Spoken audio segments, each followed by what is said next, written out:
23 सितंबर 2024 को भूल गए हैं क्या आप? असदुद्दीन ओवैसी के पूर्व सांसद इम्तियाज जलील साहब ने महाराष्ट्र से इतनी गाड़ियों को मुंबई के अंदर भर दिया था कि मुंबई की सड़कों को जाम कर दिया था। मुंबई के लोग, जो लोकल लोग हैं, उनको भी आने जाने में इतनी दिक्कतों का सामना करना पड़ा था।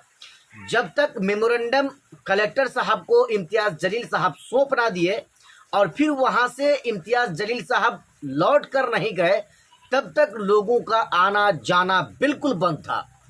वो 23 सितंबर एक ऐतिहासिक दिन था जिसमें ओवैसी के पूर्व सांसद इम्तियाज जलील ने एक आवाज पे लाखों लोगों को एक जगह जमा कर दिया, लाखों गाड़ियों को लंबी लाइन में लगा दिया। वो दिन अभी खत्म हुआ ही नहीं है। हालांकि आज यानी असदुद्दीन ओवैसी मुंबई आ रहे हैं। ओवैसी के मुंबई आने का सबसे बड़ा कारण है नीतीश राणे और महाराज रामगिरी।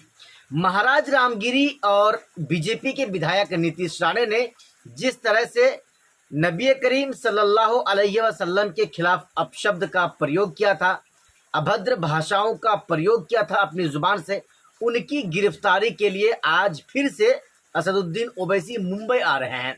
आप जानते हैं रामगिरी और नीतीश राणे पर कुल मिलाकर 58 केसेस दर्ज किए गए, 58 एफआईआर उन लोगों पर दर्ज कराया गया, लेकिन शिंदे सरकार, मुंबई की सरकार इनको अभी तक गिरफ्तार नहीं की है। इन लोगों को और मुंबई सरकार बढ़ावा दे रही है।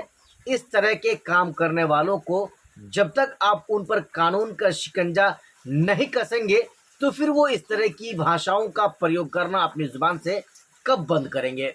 पिछले 10 से 15 दिनों से रामगिरी और नीतीश राणे की गिरफ्तारी के लिए अलग अलग जगह में धरना दिया जा रहा है, अलग अलग जगह में प्रोटेस्ट किया जा रहा है। और तो और इम्तियाज जलील ने पूरे महाराष्ट्र के अलग अलग जिले से लाखों लोगों को मुंबई की सड़कों पर उतार भी दिया है, लेकिन फिर भी उनकी गिरफ्तारी नहीं हुई है। असदुद्दीन ओवैसी आज मुंबई आ रहे हैं। 2 एजेंडे तो होना तय है। महाराष्ट्र में चूंकि विधानसभा का चुनाव होना है, उसको लेकर तो बातें करेंगे ही, लेकिन महाराज रामगिरी और नीतीश राणे दोनों के विरुद्ध भी वहां पर बातें चलेंगी कि आखिर मुंबई सरकार, महाराष्ट्र की सरकार क्यों इन दोनों की गिरफ्तारी नहीं कर रही है।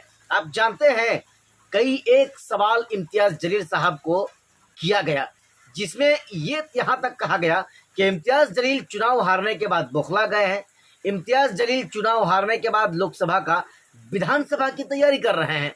इम्तियाज जलील फिर से विधानसभा की चुनाव लड़ेंगे, इस तरह की बातें चल रही है। और ऐसा सवाल इम्तियाज जलील साहब से किया गया। इम्तियाज जलील साहब उनके जवाब में कहा कि हम सिर्फ एक विधायकी नहीं बल्कि 50 विधायकी और सांसदी का पद को हम इस्तीफा दे सकते हैं हमारे आखिरी नबी के लिए।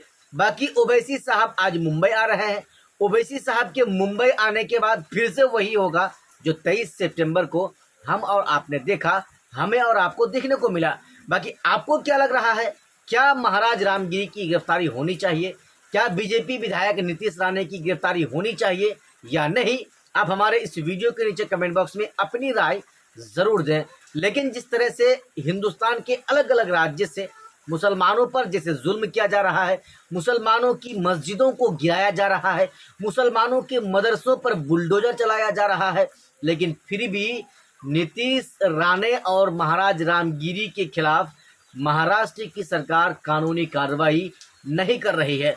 मुसलमानों को हर तरफ से सताने की कोशिश की जा रही है, सताया जा रहा है, मुसलमानों का सब्र का इम्तिहान लिया जा रहा है। लेकिन क्या इस तरह से करना सही है या गलत, आप हमें ज़रूर बताएं।